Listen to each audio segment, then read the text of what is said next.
Episode തുടക്കത്തിൽ നമ്മൾ കാണുന്നത് ക്രിംസൺ ലയൺസ് 5ാം സ്ഥാനത്ത് എത്തിയത് കൊണ്ട് അവരുടെ പുതിയ ക്യാപ്റ്റനായിട്ടുള്ള മെറിലിയോണ വെർമിലിയൻ വളരെ പവർഫുൾ ആയിട്ടുള്ള ഒരു മാജിക് റീജിയൻ ആയിട്ടുള്ള ഒരു വോൾക്കാനോട് എടുത്തോട്ട് ആസ്തയെയും മറ്റുള്ളവരെയും കൊണ്ടുപോകുന്നു. അവർ അന്വേഷിച്ചു വന്ന ഹോട്ട് സ്പ്രിംഗിലോട്ട് അവർക്ക് എത്തണമെങ്കിൽ ആ വലിയ വോൾക്കാനോട് മുകളിലോട്ട് കയറേണ്ടതുണ്ട്. മാജിക് പവർ ഇല്ലാത്ത ആസ്തയ്ക്ക് അതിന്റെ മുകളിലോട്ട് കയറാൻ പറ്റില്ലെന്ന് മനസ്സിലാക്കിയ മെറിലിയോണ അവനോട് തിരിച്ചു പോകാൻ പറയുന്നു. ഇല്ല, ഞാൻ ഒരിക്കലും പിന്മാറില്ല. നമ്മൾ പരിശ്രമിക്കുന്നത് ഭാഗ്യം കൊണ്ട് മാത്രം കിട്ടുന്ന ഒന്നല്ല. തീർച്ചയായിട്ടും ഞാൻ മുകളിലെത്തും. അർഹതയ്ക്കപ്പുറം നമ്മുടെ സ്വപ്നം നമ്മളെ കാത്തിരിക്കുന്നു എന്ന് വിളിച്ചു പറയുവാണ് ആസ്ത.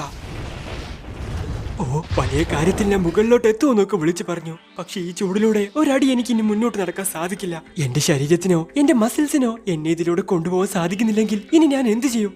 നോർമലായിട്ട് എനിക്ക് ഇതിലൂടെ സഞ്ചരിക്കാൻ സാധിക്കില്ല എന്നവൻ ചിന്തിക്കുന്ന സമയത്താണ് നോർമൽ എന്ന വാക്ക് അവന്റെ മനസ്സിൽ തങ്ങുന്നത്. സോ നോർമൽ അല്ലാത്തൊരു കാര്യം അവൻ ചെയ്തു കഴിഞ്ഞാൽ തീർച്ചയായിട്ടും അവൻ അത് മറികടക്കാൻ സാധിക്കും. അപ്പോഴാണ് അവന് കിട്ടിയ പുതിയ പവറിനെ പറ്റി അവൻ ആലോചിക്കുന്നത്. പക്ഷെ അത് എങ്ങനെ യൂസ് ചെയ്യുമെന്ന് അവൻ അറിയാൻ പാടില്ല. കഴിഞ്ഞ പ്രാവശ്യം ബോധമില്ലാണ്ട് കിടന്ന സമയത്താണ് അങ്ങനെയൊക്കെ സംഭവിച്ചത്. പക്ഷെ ഇപ്പൊ ഞാൻ അതെങ്ങനെ യൂസ് ചെയ്യും? അതെ, എനിക്ക് കോൺസെൻട്രേഷൻ വേണം. എന്റെ മനസ്സ് ഞാൻ എംപ്റ്റി ആക്കണം. പെട്ടെന്ന് രൂപം മാറ് എന്ന് വിളിച്ചു പറയുവാണ് ആസ്ത. ഇതോ കണ്ട് ടെൻഷനായ മെറിലിയോണ അവനോട് വീട്ടിലോട്ട് പോവാൻ പറയുന്നു. ഇല്ല, എന്നെ കൊണ്ട് പറ്റൂ, ഞാൻ കാണിച്ചു തരാം. ശരി, നീ എന്തെങ്കിലും കാണിക്കുക എന്ന് പറഞ്ഞ അവൾ അവിടെ നിന്നും പോകുന്നു. ഞാൻ ഫസ്റ്റ് ടൈം ആ പവർ യൂസ് ചെയ്ത സമയത്ത് ഒന്നിനെ പറ്റിയും ചിന്തിച്ചിരുന്നില്ല. ഒരു പക്ഷേ അതുകൊണ്ടായിരിക്കുമോ അന്ന് എനിക്കത് യൂസ് ചെയ്യാൻ സാധിച്ചത്. അന്ന് ആ സലമാൻഡർ സ്പിരിറ്റിന്റെ അടുത്തോട്ട് ഞാനാണ് ആദ്യം ഓടിയെത്തിയത്. അത് വെച്ച് നോക്കുമ്പോ ഇതെനിക്ക് വലിയ സംഭവമായിട്ട് തോന്നുന്നില്ല.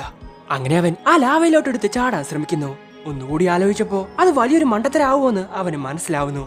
അപ്പോഴാണ് പണ്ട് ഫഗോലിയൻ പറഞ്ഞ കാര്യം അവൻ ആലോചിക്കുന്നത്. എല്ലാ സമയത്തും നീ വളരെ ശാന്തനായിട്ടിരിക്കാൻ ശ്രമിക്കണം. പക്ഷെ ഇവിടെ വെറുതെ ശാന്തനായിട്ട് നിന്നിട്ട് കാര്യമില്ലല്ലോ. ഞാനിനി എന്ത് ചെയ്യും എന്ന് പറഞ്ഞ് ടെൻഷൻ അടിക്കുവാണ് ആസ്ത. സോ അവരുടെ മാജിക് സ്കിൻ പോലെ തനിക്കും ഉണ്ടായിരുന്നെങ്കിൽ ഒരുപാട് നന്നായേനെ എന്ന് അവൻ ആലോചിക്കുന്നു. അപ്പോഴാണ് മെറിലിയോണ പറഞ്ഞ കാര്യം അവൻ ആലോചിക്കുന്നത്. സ്വയം അറിയാത്തൊരു വിഡ്ഢിക്ക് അത് കൈകാര്യം ചെയ്യാൻ സാധിക്കില്ല. അവര് പറഞ്ഞത് വെച്ച് നോക്കുമ്പോ എനിക്ക് എന്നെ തന്നെ അറിയില്ലെന്നാണോ? എന്റെ ഉള്ളിലെ ശക്തി എന്താണെന്ന് പൂർണ്ണമായിട്ടും ഞാൻ മനസ്സിലാക്കിയിട്ടില്ലെന്നാണോ? ആർക്കും പിടിക്കാൻ സാധിക്കാത്ത ഈ മാജിക് സോഡ് എനിക്ക് മാത്രമേ പിടിക്കാൻ സാധിക്കൂ. ബിക്കോസ് എന്റെ കയ്യിൽ മാജിക് പവർ ഇല്ല. ഏതൊരു മാജിക് പവർ ആണെങ്കിലും ഈ സോഡ് ഉപയോഗിച്ച് എനിക്ക് കട്ട് ചെയ്യാൻ സാധിക്കും. പക്ഷെ ഇങ്ങനെ ഒരു അവസ്ഥയിൽ എന്നെ കൊണ്ടൊന്നും ചെയ്യാൻ സാധിക്കില്ല. രണ്ടാമത്തെ കാര്യം, ഈ സോഡ് പിടിക്കാൻ വേണ്ടി ഞാൻ എന്റെ ശരീരത്തെ ഒരുപാടധികം ട്രെയിനിങ് ചെയ്തു. എന്റെ സ്റ്റാമിന കൂട്ടുകയും ചെയ്തു. അതുപയോഗിച്ച് എനിക്ക് എത്ര വലിയ മൗണ്ടൻ വേണമെങ്കിലും കയറാൻ സാധിക്കും. പക്ഷെ ഇത് കയറാൻ സാധിക്കില്ല. മൂന്നാമത്തെ കാര്യം, ക്യാപ്റ്റൻ യാമി എന്നെ പഠിപ്പിച്ച ആ കീ എന്ന വെപ്പൺ ഞാൻ ഉപയോഗിക്കണം. അതുപയോഗിച്ച് ഈ സ്ഫോടനങ്ങളിൽ നിന്നും വരുന്ന കല്ലുകളെയോ ലാവകളെയോ പറ്റി എനിക്ക് മനസ്സിലാക്കാൻ സാധിക്കും. ആളുകൾ നിന്നെ നോക്കുന്നു. അവരുടെ ശ്വാസത്തിന്റെ ശബ്ദം, അവരുടെ മണം, അവരുടെ പേശികളുടെ ചലനങ്ങൾ, അവരവിടെ ഉണ്ടെന്നുള്ള ഒരു വ്യക്തമായ ബോധം. വ്യത്യസ്ത തരത്തിലുള്ള എല്ലാ ജീവികളുടെയും ഒരു പുതപ്പ് പോലെയാണ് കീ. എന്റെ മാജിക്കും എന്റെ ശരീരവും ഒരുമിച്ച് കമ്പൈൻ ചെയ്തിട്ടാണ് ഞാൻ അത് ഉപയോഗിക്കാറ്. അങ്ങനെയാണെങ്കിൽ ഞാൻ സ്വയം അത് യൂസ് ചെയ്യുവാണെങ്കിൽ എനിക്ക് ആ പവറിനെ പറ്റി കൂടുതൽ കാര്യങ്ങൾ കണ്ടെത്താൻ സാധിക്കുമോ? അതെ, ഞാൻ പറഞ്ഞത് ശരിയാണ്. എന്റെ ബോഡിക്കുള്ളിലാക്കി എനിക്ക് ഫീൽ ചെയ്യാൻ സാധിക്കുന്നുണ്ട്. അതുപോലെ ഈ സ്വാഡിൽ നിന്ന് കറുത്ത എന്തോ എന്റെ ശരീരത്തിലോട്ട് ഒഴുകുന്നത് പോലെ എനിക്ക് തോന്നുന്നു. ഈ ഫ്ലോ എനിക്ക് ഇനിയും സ്ട്രോങ് ആക്കാൻ സാധിക്കുമെങ്കിൽ എന്റെ ശരീരം മുഴുവനായിട്ടും അത് സ്പ്രെഡ് ചെയ്യാൻ എന്നെ കൊണ്ട് സാധിക്കും. ഇതാണ് അതിനുള്ള വഴി. സോ ആ സ്വാഡിന്റെ ആന്റി മാജിക് ആസ്തയുടെ ശരീരം മുഴുവനായിട്ടും സ്പ്രെഡ് ആകുന്നു. അത് ആസ്തയുടെ ബോഡി തന്നെ ചേഞ്ച് ചെയ്യുന്നു. യെസ്, ഞാനത് ചെയ്തു. ആ പവർ ഓവർഫ്ലോ ആവുന്നത് എനിക്ക് ഫീൽ ചെയ്യുന്നുണ്ട്. തീർച്ചയായിട്ടും ഞാൻ മുകളിൽ എത്തിയിരിക്കും. പെട്ടെന്നാണ് ആ സൂട് അവനെ കൊണ്ട് പറക്കുന്നത്. ആക്ച്വലി അത് അവനെ കൊണ്ട് കൺട്രോൾ ചെയ്യാൻ സാധിക്കുന്നില്ല. അപ്പോഴാണ് ക്രിംസൺ ലയൺസ് മെമ്പേഴ്സിനെ അറ്റാക്ക് ചെയ്യുന്ന ഒരു വോൾക്കാനോ മോൺസ്റ്ററിനെ നമ്മൾ കാണുന്നത്. അതിന്റെ പേരാണ് ബോറുല. അതിനെ ഇവരെ അറ്റാക്ക് ചെയ്യാൻ ശ്രമിക്കുന്നുണ്ടെങ്കിലും ഇവരെ കൊണ്ട് അതിന് സാധിക്കുന്നില്ല. ഇതിനെ പോലും തോൽപ്പിക്കാൻ നമ്മളെ കൊണ്ട് സാധിക്കുന്നില്ലെങ്കിൽ ഒരു മാജിക് നൈറ്റ് ആണെന്ന് പറഞ്ഞ് ജീവിച്ചിരുന്നിട്ട് പിന്നെ കാര്യമില്ല. സോ വാട്ടർ മാജിക് ഉള്ള നോയലിനോട് അതിനെ അറ്റാക്ക് ചെയ്യാൻ പറയുവാണ് ലിയോ. പക്ഷെ അവളുടെ മാജിക് ഉപയോഗിച്ച് കഴിഞ്ഞാൽ അവളുടെ മാജിക് സ്കിന്നിലോട്ട് കോൺസെൻട്രേറ്റ് ചെയ്യാൻ അവളെ കൊണ്ട് സാധിക്കില്ല. അപ്പോഴാണ് അതുവഴി പറന്നു വരുന്ന ആസ്ത അവർ കാണുന്നത്. വൺ ഹോൺ ബുൾ ത്രസ്റ്റ് എന്ന് പറഞ്ഞ അതിലൊരു ഓട്ടയിട്ട് പോവാണ് ആസ്ത. പറന്നു പോകുന്ന യൂനോയെയും മറികടന്ന് വോൾക്കാനോയെ ലക്ഷ്യമാക്കി പോവാണ് ആസ്ത. ഹേയ്, നിങ്ങൾ അവനെ സഹായിക്കാൻ പോകുന്നില്ലേ? ഇല്ല, അതിന്റെ ആവശ്യമില്ല. അവന്റെ ബോഡിയിൽ നിന്നും ആന്റി മാജിക് ഒഴുകുന്നത് കൊണ്ട് അവൻ ആ ലാവയിലോട്ട് പോകില്ല. അത് അവളുടെ നേരെയാണ് പോകുന്നത് എന്ന് പറയുവാണ് ക്യാപ്റ്റൻ യാമി. അപ്പോഴാണ് നമ്മൾ ആ കാഴ്ച കാണുന്നത്. വളരെ വേഗത്തിൽ ആസ്ത പോകുന്നത് അവിടെ നിൽക്കുന്ന മെറിലിയോണയുടെ അടുത്തോട്ടാണ്. ഹേയ്, അവിടെ നിന്നും മാറി നിൽക്ക് എന്ന് വിളിച്ചു പറയുവാണ് ആസ്ത. ഓടാനോ? സിംഹങ്ങളിൽ ഏറ്റവും നന്നായിട്ട് വേട്ടയാടുന്നത് ലേഡീസ് ആണ് എന്ന് പറഞ്ഞ് തന്റെ ഫ്ലെയിം മാജിക് ഉപയോഗിച്ച് ആസ്തയെ ഒറ്റ അടിക്കുവാണ് മെറിലിയോണ. തെറിച്ചുപോയ ആസ്ത ഒരു ഭിത്തിയിൽ സ്റ്റിക്കർ ആയിട്ട് നിൽക്കുന്നു. ഹേ കുട്ടാ, നിനക്കിപ്പോഴും ജീവനുണ്ടോ എന്ന് വിളിച്ച് ചോദിക്കുകയാണ് യാമി. എനിക്കിപ്പോ മനസ്സിലായി, ശരിക്കും ക്യാപ്റ്റൻ ഫഗോലിയന്റെ സിസ്റ്റർ തന്നെയാണ് അവർ. ഓ, അവസാനം നീ നിന്നെ പറ്റി കുറച്ച് കാര്യങ്ങൾ പഠിച്ചെന്ന് തോന്നുന്നു. Yes ma'am. എന്നെ കൊണ്ട് ആ ശക്തി കൺട്രോൾ ചെയ്യാൻ സാധിച്ചില്ല, പക്ഷെ ആ പവർ യൂസ് ചെയ്യാൻ സാധിച്ചു. തീർച്ചയായിട്ടും ഞാൻ ഇനി ഒരുപാടധികം ശക്തനായിട്ട് മാറും. ആ റോയൽ നൈറ്റ് എക്സാമിൽ ഞാൻ വിജയിച്ചിരിക്കും. അങ്ങനെ കുറച്ച് സമയത്തിന് ശേഷം ആ ഹോട്ട് സ്പ്രിങ്ങിന്റെ അടുത്തോട്ട് അവരെല്ലാവരും വരുന്നു. വരാൻ ഇത്രയധികം സമയമെടുത്തത് കൊണ്ട് മെറിലിയോണ അവരെ എല്ലാവരെയും വഴക്ക് പറയുന്നു. അങ്ങനെ അവിടുത്തെ ഹോട്ട് സ്പ്രിംഗ് എവിടെയാണെന്ന് നോക്കിക്കൊണ്ടിരിക്കുന്ന ആസ്തയ്ക്ക് വെള്ളമൊന്നും അവിടെ കാണാനില്ല. പെട്ടെന്നാണ് ഒരു കുഴിക്കകത്ത് ഒരുപാട് വെള്ളം പുറത്തോട്ട് വരുന്നത്. ഇത് കണ്ട് ആസ്തയ്ക്ക് വിശ്വസിക്കാൻ സാധിക്കുന്നില്ല. ഈ ഹോട്ട് സ്പ്രിങ്ങിന്റെ അനലറ്റിക് എഫക്റ്റ് നമ്മുടെ രാജ്യത്തിലെ തന്നെ ഏറ്റവും മികച്ചതാണ്. എന്നാൽ ഇതാരും അങ്ങനെ ഉപയോഗിക്കാൻ മെനക്കെടാറില്ല. അതുകൊണ്ട് തന്നെ ഇത് വളരെയധികം എക്സ്ക്ലൂസീവാ. അങ്ങനെ മെറിലിയോണ ഹോട്ട് സ്പ്രിങ്ങിലോട്ട് ഇറങ്ങാൻ വേണ്ടി ഡ്രസ് അഴിക്കാൻ പറയുന്നു. സോ അവരുടെ കൂട്ടത്തിൽ ഗേൾസ് ഉള്ളത് കൊണ്ട് ആസ്തയ്ക്ക് മറ്റുള്ളവർക്ക് നേക്കഡായിട്ട് നിൽക്കാൻ എന്തോ ഒരു മടി. അവളുടെ പേര് മെറിഞ്ചോ ഓറഞ്ച് ജ്യൂസോ അങ്ങനെ എന്തോ ആയിരുന്നില്ലേ? എന്തായാലും ഏതെങ്കിലും പെൺകുട്ടികളുടെ മുമ്പിൽ യൂനോയുടെ ഡ്രസ് അഴിക്കാൻ ഞാൻ അനുവദിക്കില്ല എന്ന് വിളിച്ചു പറയുവാണ് ബെൽ. യാമിയുടെ കൂടെ ഹോട്ട് സ്പ്രിംഗിൽ കുളിക്കുന്നത് ചാർലറ്റും ഇമാജിൻ ചെയ്യുന്നു. ഹേയ് ചാർലറ്റ്, നീ എന്തൊക്കെയായി കാണിക്കുന്നേ? കൺട്രോൾ കൺട്രോൾ എന്ന് അവൾ അവളോട് തന്നെ പറയുന്നു. എന്റെ ചേച്ചിയുടെ മനോഹരമായ നേക്കഡായിട്ടുള്ള ബോഡി കാണാൻ ഞാൻ ഒരുത്തനെയും അനുവദിക്കില്ല. എർത്ത് മാജിക് മഡ് വാൾ പാർട്ടീഷ്യൻ എന്ന് പറഞ്ഞ സോൾ ആ ഹോട്ട് സ്പ്രിംഗ് രണ്ടായിട്ട് മാറ്റുന്നു. അങ്ങനെ ബോയ്സും ഗേൾസും രണ്ടായിട്ട് ഹോട്ട് സ്പ്രിംഗിൽ കുളിക്കാൻ ആരംഭിക്കുന്നു. ചാർലറ്റിനെ കണ്ട് സോളിന് ഒരുപാടധികം ഇഷ്ടപ്പെടുന്നു. ഈ വെള്ളത്തിൽ കടന്ന് വെള്ളമടിക്കാൻ എന്ത് മനോഹരമാണല്ലേ എന്ന് പറഞ്ഞ് വെള്ളമടിച്ചുകൊണ്ടിരിക്കുകയാണ് മെറിലിയോണ. ചാർലറ്റിനെയും വെള്ളമടിക്കാൻ അവൾ നിർബന്ധിക്കുന്നു. അപ്പോഴാണ് സ്റ്റാർ ഫെസ്റ്റിവലിൽ യാമിയുടെ മുമ്പിൽ അടിച്ച് പാമ്പായി കടന്ന കാര്യം അവൾ ആലോചിക്കുന്നത്. സോ നേക്കഡായി കിടക്കുന്ന പാമ്പിനെ ക്യാപ്റ്റൻ യാമി കണ്ട പിന്നെ ജീവിച്ചിരുന്നിട്ട് കാര്യമല്ലെന്ന് വിചാരിക്കുവാണ് ചാർലറ്റ്. അപ്പോഴാണ് എനിക്ക് കുറച്ച് തരുമോന്ന് ചോദിച്ച് ബെല്ല അങ്ങോട്ട് വരുന്നത്. കാണാൻ നിങ്ങളെക്കാൾ ചെറുതാണെങ്കിലും പ്രായത്തിൽ നിങ്ങളെക്കാൾ ഒരുപാട് വലുതാണ് ഞാൻ. അപ്പോഴാണ് നോയൽ ആ മതിൽ പെട്ടെന്ന് പൊട്ടിയാ എന്ത് സംഭവിക്കുമെന്ന് പറഞ്ഞ് ചിന്തിച്ചുകൊണ്ടിരിക്കുന്നത്.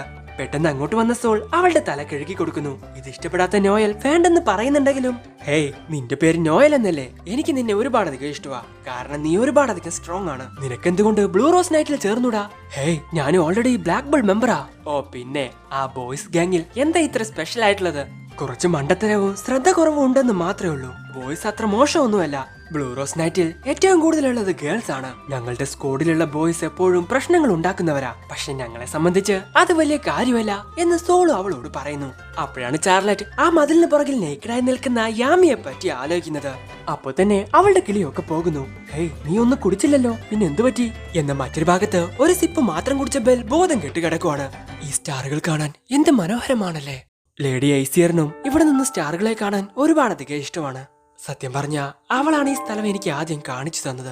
ഇത് കേട്ട് നോയലിനെ വിശ്വസിക്കാൻ സാധിക്കുന്നില്ല. എന്റെ അമ്മ എങ്ങനെയായിരുന്നു? എന്നോട് ആരും ഇന്ന് വരെ അതിനെക്കുറിച്ച് സംസാരിച്ചിട്ടില്ല. അവൾ ശരിക്കും വളരെ സ്ട്രോങ് ആയിട്ടുള്ള ഒരു സ്ത്രീ ആയിരുന്നു. പല കാര്യങ്ങളും അവളാണ് എനിക്ക് പഠിപ്പിച്ചു തന്നത്. ബാറ്റിൽ ഗ്രൗണ്ടിൽ അവൾ എന്നെക്കാൾ പവർഫുൾ അല്ലെന്ന് കാണിക്കാൻ അവൾ ഒരുപാട് ശ്രമിക്കുമായിരുന്നു. പക്ഷെ എന്നിട്ടും അവളെ തോൽപ്പിക്കാൻ എന്നെ കൊണ്ട് സാധിച്ചിട്ടില്ല. ബാറ്റിൽ ഗ്രൗണ്ടിൽ ശത്രുക്കളെ വെച്ച് ഡാൻസ് കളിച്ചുകൊണ്ടിരിക്കുന്ന steel warrior princess Asier Silva. അവളുടെ ശക്തിയും സൗന്ദര്യവും ഒരുപാട് പേരെ ആകർഷിക്കുമായിരുന്നു. നിന്നെ കാണാൻ അവളെ വരച്ചു വെച്ചതുപോലെയുണ്ട്. പക്ഷെ നിന്റെ മാജിക് പവർ അത് അവളെ പോലെയല്ല. നിന്റെ സ്ലോപ്പി മാജിക് കൺട്രോൾ അത് കണ്ട നീ അവളുടെ മകളാണെന്ന് ആരും പറയില്ല. ശരിയായ നിന്റെ പവർ എന്താണെന്ന് നിനക്ക് പോലും അറിയില്ല. നിന്റെ മാജിക് നിനക്ക് പോലും വിശ്വസിക്കാൻ സാധിക്കാത്ത രീതിയിൽ നീ മാറ്റി. സത്യം പറഞ്ഞ നിന്റെ മാജിക് വളരെയധികം വൃത്തികെട്ടതാ. നീ ഒരു റോയൽറ്റി ആണെന്ന് തന്നെ വിശ്വസിക്കാൻ സാധിക്കുന്നില്ല. സോ നിനക്ക് അവളെ മറികടക്കണമെങ്കിൽ തീർച്ചയായിട്ടും നീ ഇനി ഒരുപാട് കഷ്ടപ്പെട്ടേ പറ്റൂ. പലപ്പോഴും പലർക്കും നിന്നെ കണ്ട നിന്റെ അമ്മയെ ഓർമ്മിപ്പിക്കും. പക്ഷെ നീ നിന്റേതായിട്ടുള്ള കഴിവ് കൊണ്ട് അവളെയും മറികടക്കണം എന്ന് മെറിലിയോൺ അവളോട് പറയുന്നു. തീർച്ചയായിട്ടും ഒരു മാജിക് പവർ പോലും ഇല്ലാത്ത ആ വിഡ്ഢി വരെ തന്റെ കഴിവിന്റെ പരമാവധി ഉപയോഗിക്കുന്നുണ്ട്. എന്നെ കൊണ്ട് ചെയ്യാൻ സാധിക്കുന്നില്ലെങ്കിലും ഒന്നിൽ നിന്നും ഓടി ഒളിക്കാനോ ഓരോ കാരണങ്ങൾ പറഞ്ഞ് ഒഴിഞ്ഞു മാറാനോ ഞാൻ ശ്രമിക്കുന്നില്ല. ഇപ്പൊ എന്റെ ബോഡി മുഴുവൻ വാമാവുന്നത് പോലെ എനിക്ക് തോന്നുന്നു. വെയിറ്റ്, ഇത് ശരിക്കും ചൂടാവുന്നുണ്ടോ എന്ന് ചിന്തിക്കുകയാണ് നോയൽ. അപ്പോഴാണ് നമ്മൾ ആ കാഴ്ച കാണുന്നത്. യൂനോയെ കൊണ്ടൊരിക്കലും തന്റെ ചൂട് താങ്ങാൻ സാധിക്കില്ലെന്ന് പറഞ്ഞ് വെള്ളം ചൂടാക്കിക്കൊണ്ടിരിക്കുവാണ് ലിയോ. എന്നാൽ യൂനോയുടെ ഫേസ് കണ്ടിട്ട് അവൻ ചൂടാവുന്നത് പോലും ഒന്നും ഇവന് തോന്നുന്നില്ല. അവരുടെ കൂടെ പിടിച്ചു നിൽക്കാൻ ആസ്തയും ശ്രമിക്കുന്നുണ്ട്. ഹേയ്, നീ നിന്റെ വിൻഡ് മാജിക് ഉപയോഗിച്ച് വെള്ളം കൂളാക്കിക്കൊണ്ടിരിക്കുക. ഇത് ചീറ്റിംഗാ? ചീറ്റിംഗ് ഇല്ല, ഞാനും നിന്നെ പോലെ എന്റെ മാജിക് യൂസ് ചെയ്യുക. ഹേയ് മണ്ടന്മാരെ, നിങ്ങൾ എന്തേ കാണിക്കുന്നേ? ഒരു ഹോട്ട് സ്പ്രിംഗ് എങ്ങനെയാണ് എൻജോയ് ചെയ്യാന്ന് നിങ്ങൾക്കറിയില്ലേ? സോ വർക്കൗട്ട് ചെയ്യുന്നതാണ് പുള്ളി ഉദ്ദേശിച്ചെന്ന് വിചാരിച്ച് ആസ്ത അവിടെ വർക്കൗട്ട് ചെയ്തുകൊണ്ടിരിക്കുവാണ്. ഹേയ് മിണ്ടാണ്ടിരിക്കുക, നിന്റെ തലയ്ക്കകത്തും മസിൽസ് ആണോ? ട്രെയിനിങ് എടുക്കുന്നതൊക്കെ ഇത്ര അധികം ആസ്വദിക്കുന്ന മണ്ടൻ നീ മാത്രമാ. ഇത് വർക്ക് ചെയ്യുന്നില്ലേ എന്ന് ചോദിക്കുകയാണ് ലിയോ. തലക്കകത്ത് മുഴുവൻ കളിമണ്ണ് നിറഞ്ഞ മറ്റൊരുത്തനിതാ ഇവിടെ എന്ന് യൂനോയും പറയുന്നു. ക്യാപ്റ്റൻ, അങ്ങനെയാണെങ്കിൽ ഇത് എൻജോയ് ചെയ്യാനുള്ള മാർഗം എന്താ? So simple. അവരുടെ കുളിസീൻ നമ്മൾ ഒളിഞ്ഞു നോക്കണം. ഇത് കേട്ട് പലർക്കും അത് ഉൾക്കൊള്ളാൻ സാധിക്കുന്നില്ല. നിങ്ങളൊക്കെ യഥാർത്ഥ ഒരു മനുഷ്യനാണെങ്കിൽ ഈ റിസ്ക് നിങ്ങൾ എടുത്തേ പറ്റൂ. ഇത് കേട്ട് എല്ലാ ആണുങ്ങളും അത് ചെയ്യുമോ അവർ ചോദിക്കുന്നു. അതെ, എല്ലാ ആണുങ്ങളും അത് ചെയ്യും. യൂനോയോടും ക്യാപ്റ്റൻ യാമി നോക്കാൻ വേണ്ടി പറയുന്നു. പറ്റില്ലെന്ന് പറഞ്ഞ യൂനോയുടെ തല പിടിച്ച് ഞെക്കുവാണ് ക്യാപ്റ്റൻ. ഇതെന്റെ സ്വഭാവത്തിന് പറ്റിയതല്ല, ദയവ് ചെയ്ത് എന്നെ വിടൂ. ഇത് കേട്ട് ആസ്തയും ക്യാപ്റ്റൻ യാമിയോട് അവനെ വിടാൻ വേണ്ടി പറയുന്നു. ചെറുപ്പം തൊട്ടേ അവൻ ആൺകുട്ടികളുടെ കൂടെ മാത്രമേ കുളിച്ചിട്ടുള്ളൂ. അപ്പോഴാണ് ലിയോ ഫഗോലിനെ പറ്റി ആലോചിക്കുന്നത്. ഹോട്ട് സ്പ്രിംഗിൽ കുളിക്കുന്നത് അവർക്ക് ഒരുപാടധികം ഇഷ്ടമായിരുന്നു. ഹേയ് ലിയോ പോൾ, ഇനിയും ഒരുപാട് പ്രധാനപ്പെട്ട കാര്യം എനിക്ക് നിന്നെ പഠിപ്പിക്കാനുണ്ട്. അതെ, തീർച്ചയായിട്ടും ഞാൻ അതിന് തയ്യാറാ. വെയിറ്റ്, ഇനിയും പഠിപ്പിക്കാനുണ്ടെന്ന് എന്റെ ബ്രദർ അന്ന് പറഞ്ഞ കാര്യം ഇതായിരിക്കുമോ? ഇല്ല, തീർച്ചയായിട്ടും അങ്ങനെ സംഭവിക്കാൻ വഴിയില്ല. അപ്പോഴാണ് എന്തൊക്കെയോ ആലോചിച്ചുകൊണ്ടിരിക്കുന്ന ലിയോയുടെ അടുത്തോട്ട് ക്യാപ്റ്റൻ യാമി വരുന്നത്. നീ നിന്റെ ബ്രദറെ മറികടക്കാൻ പോവുകയാണോ? അതെ, തീർച്ചയായിട്ടും ഞാൻ എന്റെ ബ്രദറെ മറികടക്കും. ഹേയ്, ഇനിയും നിങ്ങൾ എന്താ ആലോചിച്ച് നിൽക്കുന്നേ? ഒരർത്ഥത്തിൽ ഇതും ഒരു ബാറ്റിലാണ്. ഇവിടെ മരിച്ചു വീഴുമെന്ന് നിങ്ങൾ എന്തിനാ ഇത്രയധികം പേടിക്കുന്നേ? ആ പേടി ഇല്ലാതാക്കാനാ ഞങ്ങൾ നിങ്ങളെ ഇങ്ങോട്ട് കൊണ്ടുവന്നത് എന്ന് ക്യാപ്റ്റൻ യാമി അവരോട് പറയുന്നു. സോ ക്യാപ്റ്റന്റെ വാക്ക് കേട്ട് അവരെല്ലാവരും ആ മതില് കയറാൻ വേണ്ടി ശ്രമിക്കുകയാണ്. ഈ ശബ്ദം കേട്ട് ഇവിടെ നിൽക്കുന്ന ഗേൾസിന് കാര്യം മനസ്സിലാവുന്നു. സോൾ തന്റെ എർത്ത് മാജിക് ഉപയോഗിച്ച് ആ മതിലിന്റെ ഹൈറ്റ് ഇനി ഒരുപാട് കൂട്ടുന്നു. സോ വലുതായ മതില് കണ്ട് അതിന് ഒരു പല്ലിയെ പോലെ വലിഞ്ഞു കയറാൻ ശ്രമിക്കുകയാണ് ക്രിംസൺ ലയൺസിന്റെ മെമ്പേഴ്സ്. എന്നിട്ടോ കണ്ട് ക്യാപ്റ്റൻ യാമി ഇവിടെ നിന്ന് ചിരിച്ചുകൊണ്ടിരിക്കുന്നു. അങ്ങനെ ആസ്തയോടും അതിലോട്ട് വലിഞ്ഞു കയറാൻ പറയുവാണ് ക്യാപ്റ്റൻ.